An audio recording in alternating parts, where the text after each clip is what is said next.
Welcome to Advanced Data Analysis 1 with me, Erik, Erhardt, Professor of Statistics at the University of New Mexico. In this video, we will continue with Class 17, Part 2, Inference and Parameter Estimation for one sample. The last video, we looked at calculating a confidence interval for a population mean, and this time we will look at doing the same thing for a population proportion. So I've scrolled down to Class 17. This assignment is not here as a separate assignment, but is part of our project. So we'll go over to RStudio and scroll down to Class 17's rubric. Okay. Here we are for class, oh boy, there we were. Here we are again for Class 17's rubric. And in the last video, we looked at this first part, and here we will do the second part. Using a two-level categorical variable.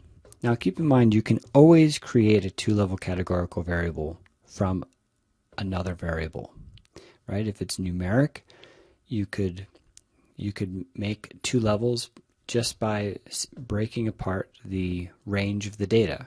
For example, if you're doing something as simple, okay, let's do, I was going to say age, but age is not interesting. Say cigarettes. Like, do you smoke more than 10 cigarettes a day? So if you've got greater than or say 10 or more cigarettes a day. So greater than or equal to 10 is a success, or like a 1, and anything 9 or fewer would be a 0 or false. Okay, so you can create a two-level variable that way. If you had, a 5-level variable, you could consider one of those categories as a success and the other's failure, or you could group 3 of them together and call any of those 3 a success and the other 2 failures. So there's lots of ways to create a two-level variable, but you may already have one. In fact, you should, based on the original assignment for the rubric. Okay, all that aside, using a two-level categorical variable, calculate and interpret a confidence interval for the population proportion. We want to start by identifying and describing the variable, so just say what it is.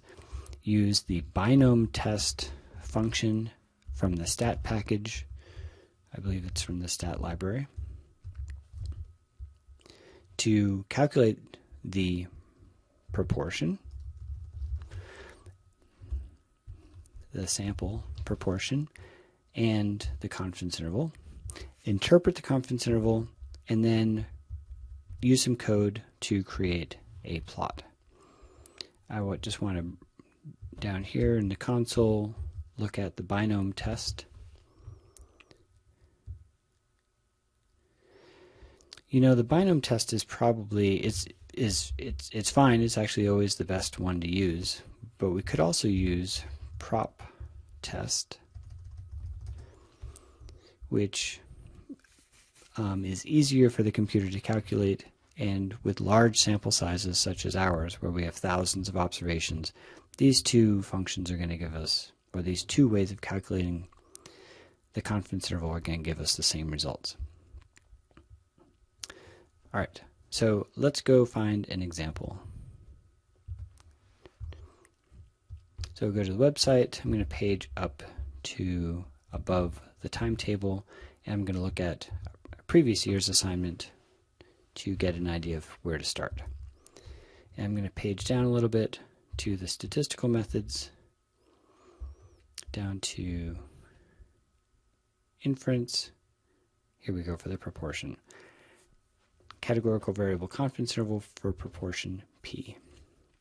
So here we are, using a two-level categorical variable, calculate and interpret the confidence interval. I am going to use my variable depression for this to estimate the proportion of people in the population who have depression based on our sample. Okay. I do have a comment here that because we have at least 5 successes and failures, 5 successes and 5 failures, that is the requirement for using the function prop test. we can use that in place of the binom test. So we don't really need to use the exact test for this. Okay. Anyway, it doesn't really matter. The first thing is I'm going to create a table for depression, which will give us the depression status. These are labels from the factor variable, yes and no, their frequencies, and their proportions in the data set. In particular, the second row says that 26% of our sample have depression, whereas 73% do not. That's quite a large proportion. All right, so come back over to our file and we'll scroll down to, in fact, you know what I'm going to do? I'm going to copy the rubric down to this section so we don't have to scroll up so high. And we can always delete the rubric at the end. All right, so copy that code again, paste it in here. The data set we have is NESARC sub. We're going to group by the levels of the depression variable, or whatever variable you have that is the two-level categorical variable. First, we're going to summarize by calculating, creating a variable called frequency, which is the number of observations.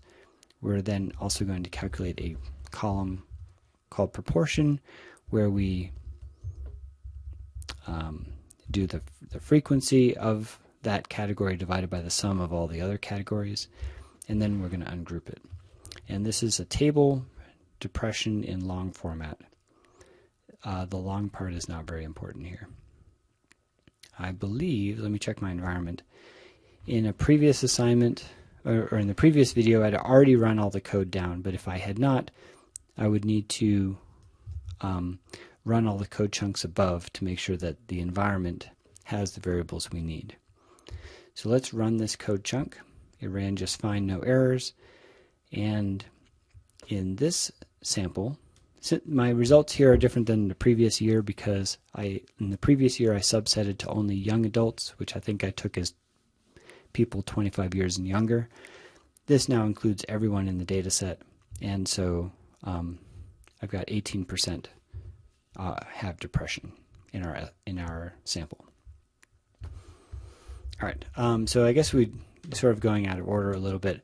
Let's identify and describe this variable. The variable we're looking at is depression. The best way to do this is to go up to the codebook. So we're roughly at line 1720. We'll scroll up to the codebook and find depression. Okay, the description here is pretty basic. Whether or not you have major depression, and I would probably need to go to the actual, actually I'm not sure I would get any more information than this, to the questionnaire and see what the question is to help me give a little more of a description. But since I don't have that at the moment, I will scroll down to line 1720 roughly, and I'll say that depression is a yes/no variable indicating that the person has major depression, and I'll just say lifetime. And quite honestly, I don't entirely know what that means, whether it means that has this person had major depression at any time in their life, or whether this person has had major depression throughout their entire lifetime. Okay, so there's some additional clarity that I could add if I do a little more research on this variable. For the purpose of this video, I recommend going to the codebook, see if you can get more information, see if we can look at the questionnaire that asks this question to get a little more context. All right, second, use the binom test, and I think that the prop test is just fine here too, to calculate the sample proportion and confidence interval. So I have started with this table, which we see down below, And we're going to use these two frequencies in our test, or rather in our confidence interval calculation. Let's go back here. And here is the prop test code. I'm going to copy that and paste it without thinking too much about it at the moment. And here is what this does. I need to specify, I think I brought up the help for this already. The help shows that I need X, which is the number of successes. Make this a little bit bigger. Okay. X, that first argument, is the count of successes. Okay. N, the second argument, is the total number of observations, total number of trials. So I need to specify those two numbers. One way to get at it, okay, so here's my table, here's my depression table.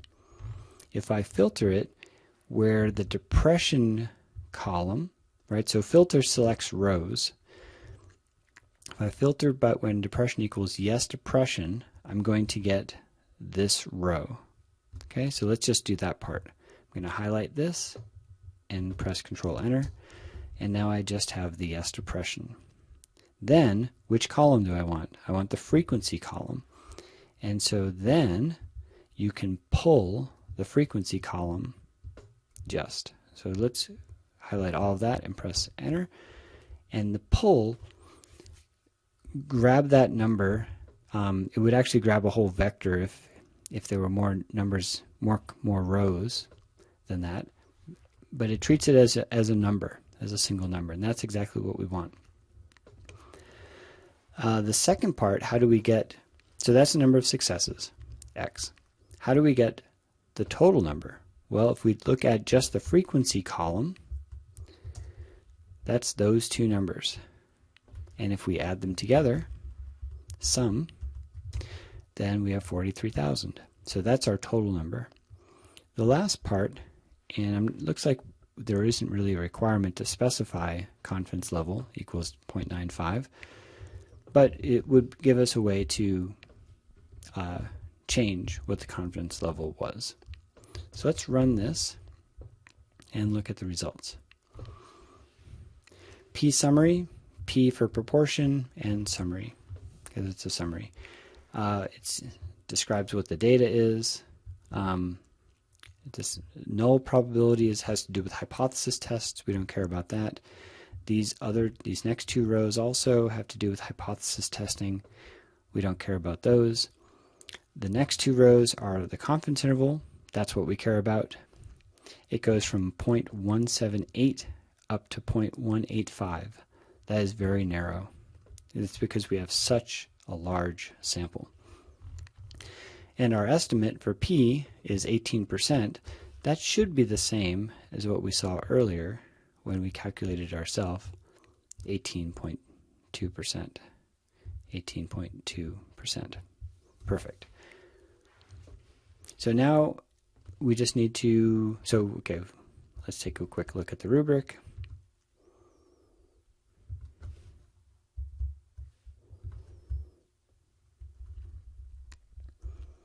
Use the binomial test to calculate the sample proportion and confidence interval. That's what we just did. Interpret the confidence interval. That's what we're going to do next. All right, and I'm going to page up just for a second and copy a little bit of stuff, because the confidence interval interpretation is not going to be very different from what we did before. Instead of mean, we have proportion. Okay, I'm going to start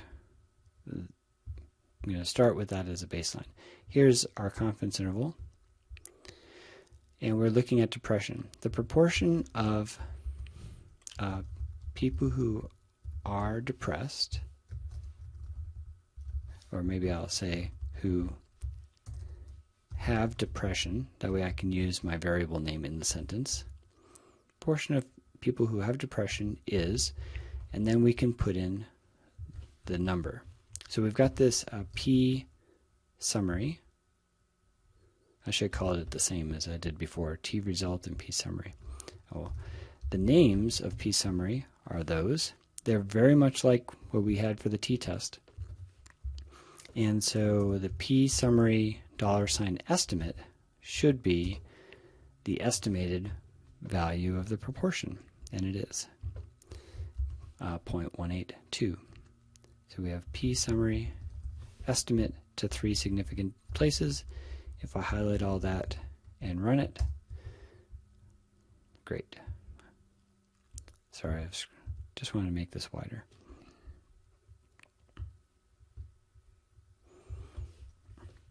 Okay, perfect. The proportion of people who have depression is 0.182. And the 95% confidence interval for the population proportion is, we should have the same labels, I believe. Here is conf int. Okay, so P underscore summary, confidence interval. There's the two values, it's exactly the same. So now we've got P summary, the lower bound, and the upper bound. And let's just run a couple of these to make sure that we're getting the right values. There's the lower bound, and here's the upper bound, highlighting the text, running it, and we get the values that we expect to get. Lower bound is 17.8, upper bound is 18.6. Perfect. So now that we've got the right numbers in there, let's work on the sentence. It should be basically the same. In 95% of samples, a confidence interval constructed from the data will contain the true population proportion. In our case, our confidence interval was that it either contains the true population proportion or it doesn't, but we don't know. That's pretty good. All right, so I feel pretty happy about that. Let's do a couple things. Let's knit this so we can see those numbers come up, and then we will work on the plot. The plot says, using the plotting code from the last two classes, plot the data, plot the estimate, and the confidence interval in a single well-labeled plot. Okay, we can do that. It's going to be here. All right, so I'll save it, I'll knit it. Actually, when you knit it, it saves it automatically. And let's go look at the example.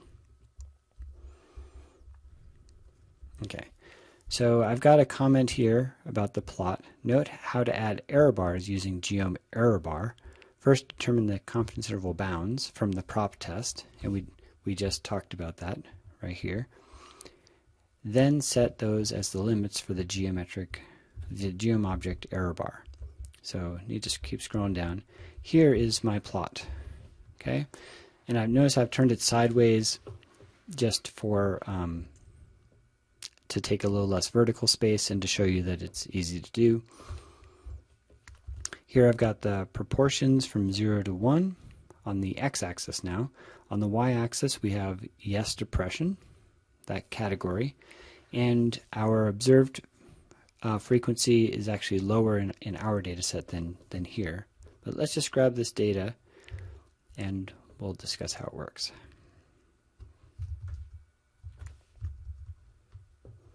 So create a new code chunk, Control Alt I, paste the code in. I'm starting with that same data set.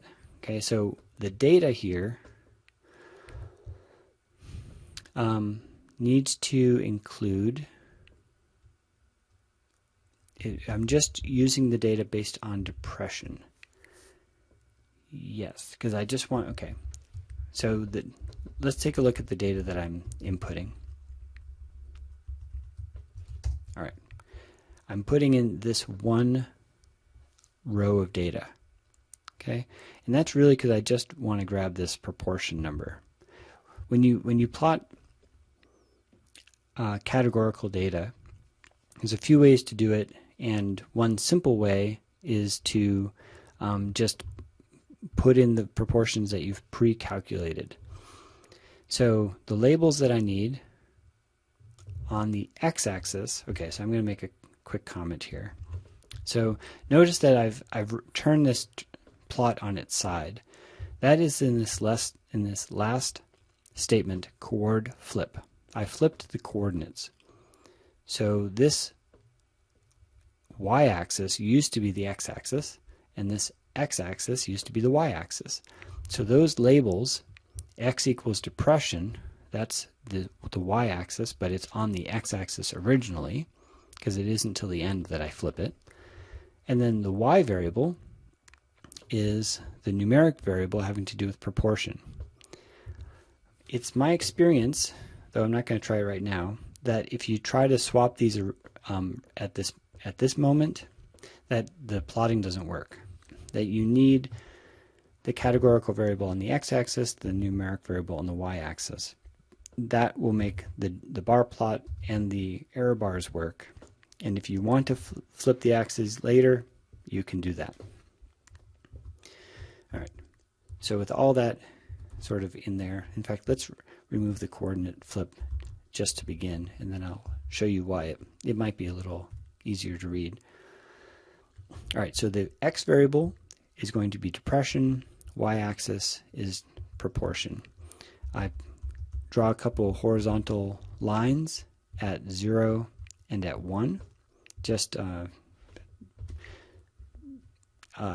show the lower bound and the upper bound, and then the geom bar. Let's do just that part. So I'll do down to geom bar, and then I'll print with just by typing P. And I'm going to do a couple things here. I'm going to make the plot area larger and then re-find where that code is. All right. So now on the x-axis, I've got the depression. On the y-axis, I've got proportion. And the geom bar is the gray bar. And you can see the light gray lines up at 1 and down at 0. Okay. Next, the error bar is going to be from the confidence interval. So the minimum value of the error bar is the lower bound. That's the confidence interval 1. So that's value 17.8%. And then the maximum value is the confidence interval 2. That's the upper bound, 18.6%. So let's run just that line of code and press and then replot it. Okay. Yeah, my sample's a bit too big. That's a very, very narrow confidence interval.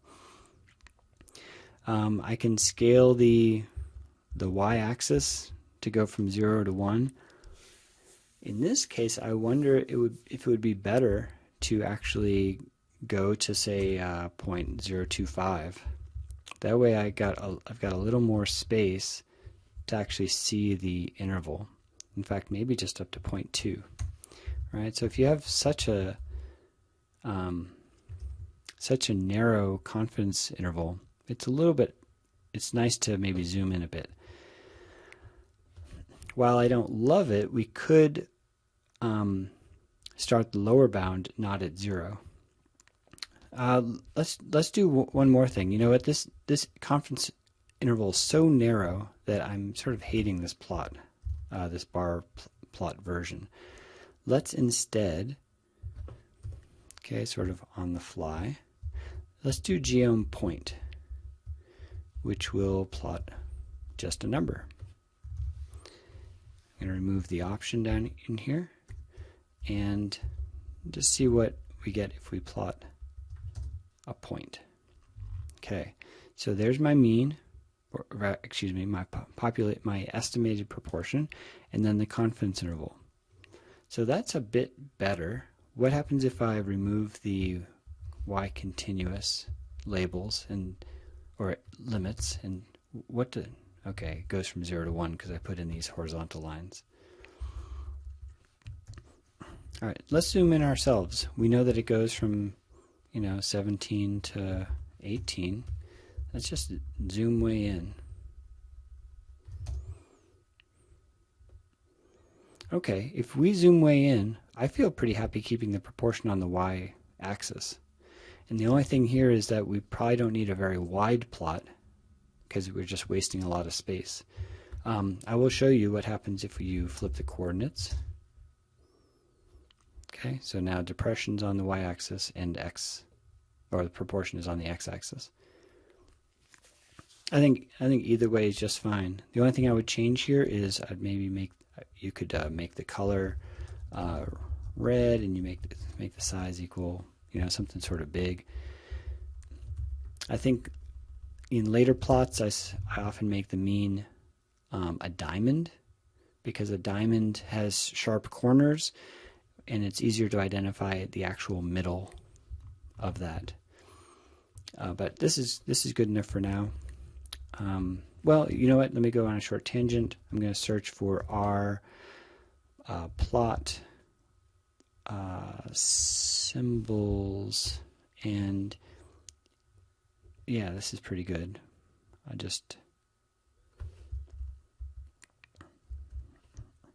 If you just click on images, you can usually find one. I guess I use this one a lot. So plotting, where's my solid diamond? There it is, 18. So I believe, I think you can do PCH, which is plotting character, 18. Okay, there we get a diamond. 4 is a little bit small. And let's go back to the vertical version by commenting out the coordinate flip. Okay, this is looking pretty good. The only other thing I would change, right, so now we're getting into really fine tuning, is I'd put the error bar behind the point. See how the black line is going over the red diamond? If we swap the order, it plots the line first and then the diamond. Now the diamond's on top. That looks a little bit nicer. I'll go back to the previous version. You can see the line the line was plotted after the diamond. Now it's plotted first. Okay, I feel pretty good about this. Let's go up to the rubric and check what else we needed to do for this assignment. That is everything. Okay, so describe the variable, we use prop test instead of binom test, but they're going to give the same answer when you've got very large samples like ours. We interpreted the confidence interval, and we created a plot. I'm going to remove the duplicate rubric, and that is the end of this assignment. Oh, and we did knit this before. Let's open it. We can do it here. I'm just going to scroll down to the proportion part and make sure that our proportions worked. For the interpretation, the proportion of people who have depression is 0.182, and the 95% confidence interval, okay, contains that number, 0.178 and 0.186. And we have the interpretation here with those numbers correctly typed in. So we've confirmed everything's working. All right, very good. Save it, print it to a PDF, and upload it.